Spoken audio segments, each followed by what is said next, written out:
Le noir. C'est la première chose que j'ai sentie, pas juste l'absence de lumière. C'était un noir total, oppressant, comme si le monde entier s'était refermé sur moi.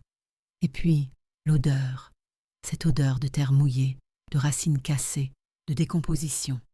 J'ai voulu bouger, mais impossible. Mes bras, mes jambes, tout était coincé. Une chape de plomb invisible me clouait sur place. Un poids énorme sur ma poitrine m'empêchait de respirer.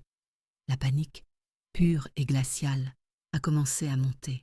J'ai ouvert la bouche pour crier, mais un hurlement silencieux s'est bloqué dans ma gorge, qui s'est aussitôt remplie de terre.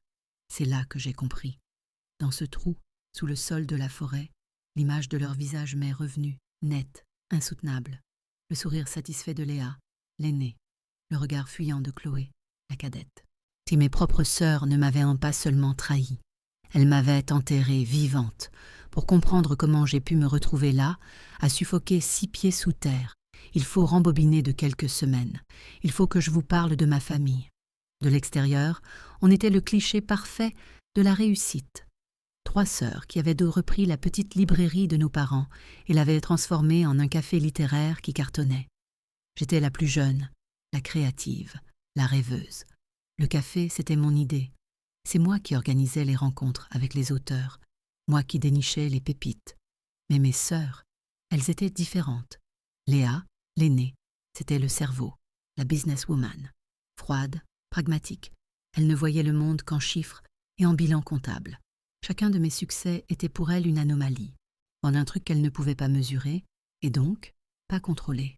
Son regard sur moi était un mélange de mépris et d'envie, comme si ma capacité à créer du lien avec les gens était une insulte à sa propre logique. Sa jalousie était un poison lent, qu'elle me distillait chaque jour par des remarques assassines, des critiques déguisées en conseils. Chloé, la cadette, c'était son ombre. Plus fragile, elle avait toujours vécu dans le sillage de Léa, cherchant son approbation, comme on cherche de l'air. Chloé n'avait pas la méchanceté de notre aînée, mais elle avait pire, une lâcheté sans fond. Elle buvait le ressentiment de Léa et me le recrachait avec une telle maladresse que ça en devenait encore plus blessant. J'ai longtemps espéré faire d'elle une alliée, mais sa peur de déplaire à Léa était plus forte que tout.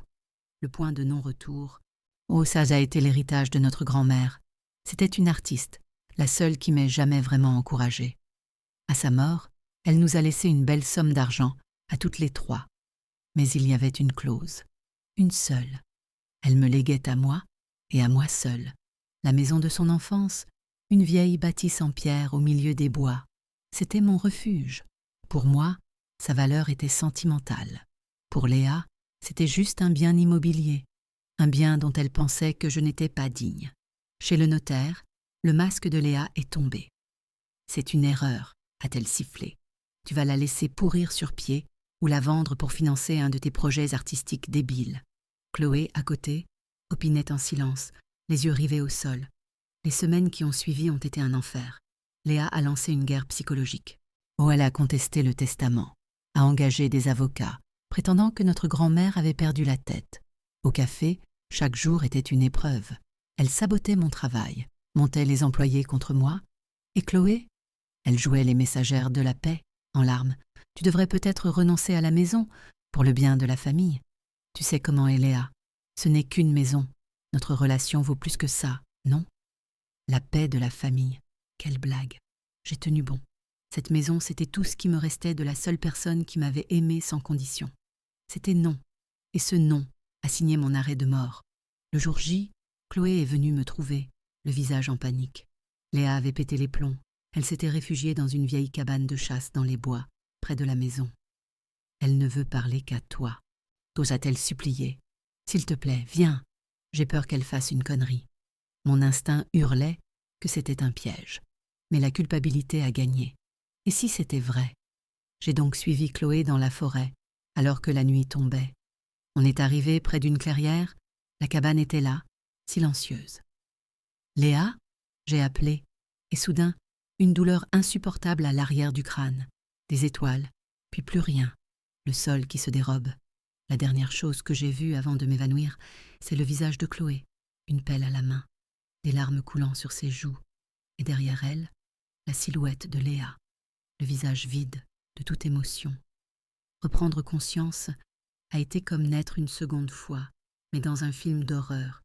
Mon premier réflexe, une fois la panique contrôlée, trouver de l'air. L'oxygène se faisait rare, très rare. Chaque inspiration était un combat. Un peu moins d'air, un peu plus de terre. La pression sur ma poitrine était insupportable. Mon cerveau hurlait. C'est là que j'aurais dû abandonner, accepter cette tombe comme ma dernière demeure. Mais une image a tout changé. Le sourire suffisant de Léa. Et la peur a laissé place à une rage froide, une rage que je n'avais jamais ressentie. Ce n'était plus une question de survie, c'était une question de principe. Je n'allais pas leur offrir cette victoire. Cette haine est devenue mon oxygène. Elle a aiguisé mon esprit et transformé ma panique en une concentration de tous les instants. J'ai commencé à bouger. D'abord les doigts, puis les mains. La terre était meuble. Elle n'avait même pas pris la peine de la tasser. Quelle arrogance! Elle me croyait déjà morte. J'ai commencé à gratter et à pousser la terre vers mes pieds. Chaque geste était un effort surhumain, mais l'image de leur visage me donnait une force inconnue. Mes ongles se sont cassés, mes doigts saignaient, je ne sentais rien. Pendant ce qui m'a semblé être une éternité, je me suis battue. Et puis, j'ai senti la pression diminuer. Un filet d'air frais, un miracle, une racine, sans doute. L'espoir m'a submergée. J'ai creusé avec une énergie nouvelle, frénétique. Finalement, ma main a percé la surface. J'ai senti les feuilles mortes, l'humidité de la nuit. J'ai aspiré l'air comme une noyée. Et dans un dernier effort, j'ai réussi à sortir ma tête, mes épaules, et à m'extraire de ce trou. Je suis restée là, par terre, tremblante, couverte de terre et de sang, mais vivante. Le ciel étoilé n'avait jamais été aussi magnifique. J'ai pleuré, mais des larmes de rage. L'ancienne moi était morte dans cette fosse. Celle qui en était sortie n'était plus la petite sœur rêveuse et gentille. J'étais devenue autre chose. Les jours suivants sont un brouillard. J'ai marché, loin de cette forêt maudite. J'ai trouvé refuge dans une grange, buvant l'eau de pluie, survivant.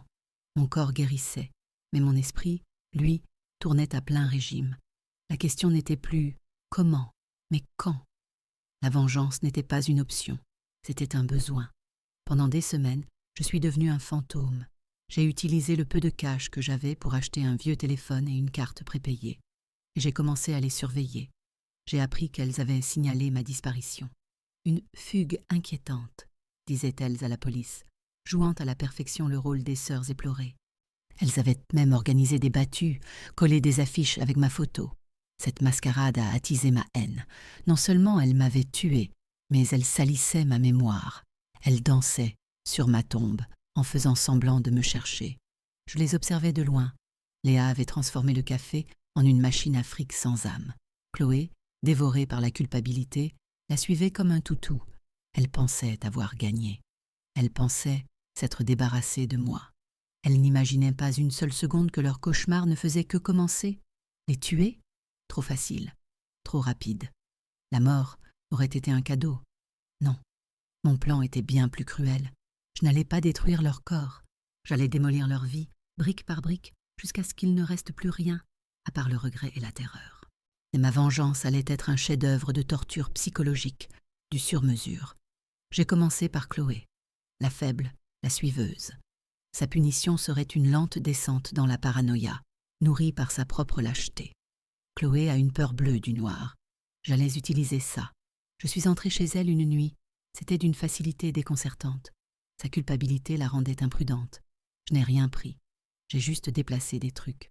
Une tasse, un livre, des détails, juste assez pour qu'elle se demande « Est-ce que j'ai fait ça ?»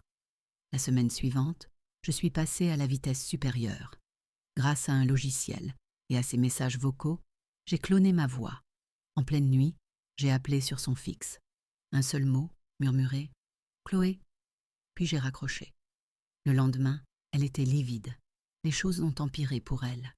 J'ai caché un petit émetteur Bluetooth sous son lit et je diffusais des sons à peine audibles, des grattements, des murmures, le bruit de la terre qu'on remue. Elle a commencé à s'en plaindre à Léa, qui l'a envoyée balader. « Arrête tes bêtises, Chloé, tu es juste fatiguée. » Le coup de grâce a été diabolique. Je savais qu'elle écrivait des emails à Léa, lui racontant ses angoisses, sa peur que je revienne, la hantait. J'ai piraté son compte. Le mot de passe était le nom de son chat. Pendant 1 semaine, j'ai intercepté ses messages. Un soir, alors qu'elle s'engueulait au café, j'ai transféré toutes ses confessions, pas seulement à Léa, mais à tout notre carnet d'adresses pro, fournisseurs, clients, même l'avocat de la succession. Le lendemain, son monde s'est écroulé. Les regards, les messes basses. Elle est devenue une paria.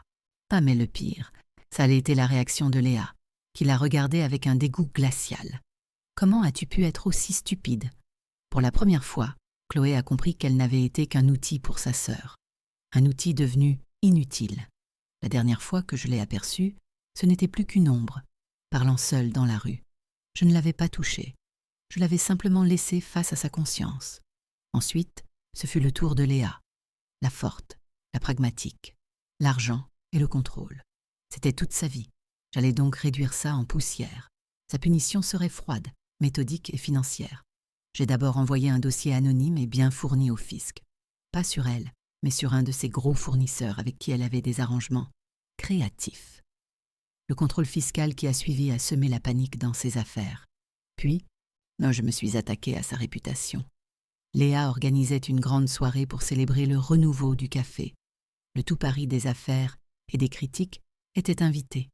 C'était son couronnement. Ce serait sa chute. La veille, j'ai piraté le système audio et le grand écran de la salle. La soirée battait son plein. Léa paradait, coupe de champagne à la main. D'un coup, la musique s'est arrêtée. Un silence. Et dans ce silence, ma voix, enregistrée, a résonné partout. « Léa, tu m'as laissée dans le noir. À ton tour. » Elle est devenue blanche. Sur le grand écran, ce n'est pas une pub pour le café qui est apparue, mais une photo satellite de la forêt, avec un cercle rouge autour du lieu de mon accident. La panique a saisi Léa, mais ce n'était que le début. Un deuxième enregistrement s'est lancé, une de ses conversations, où elle expliquait à son avocat comment frauder le fisc. Puis un troisième, où elle se moquait d'un investisseur présent dans la salle. Les invités ont commencé à partir choqués, furieux.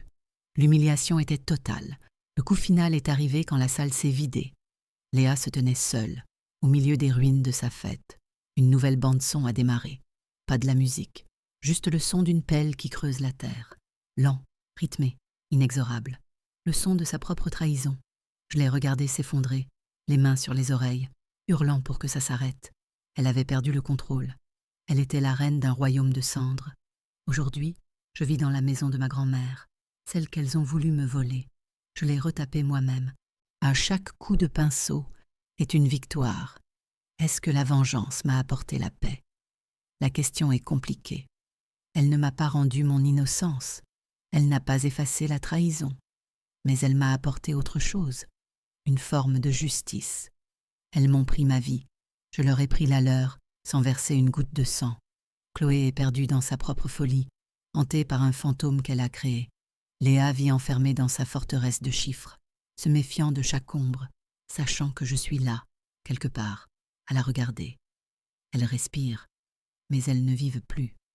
La haine qui m'a fait sortir de cette tombe s'est apaisée. Elle a laissé place à une force tranquille. Je ne suis plus une victime. Je suis une survivante.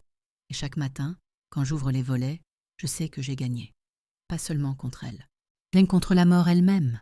Mon histoire est un avertissement. Méfiez-vous de ceux que vous enterrez. Parfois, ils reviennent, et ils ont soif de justice.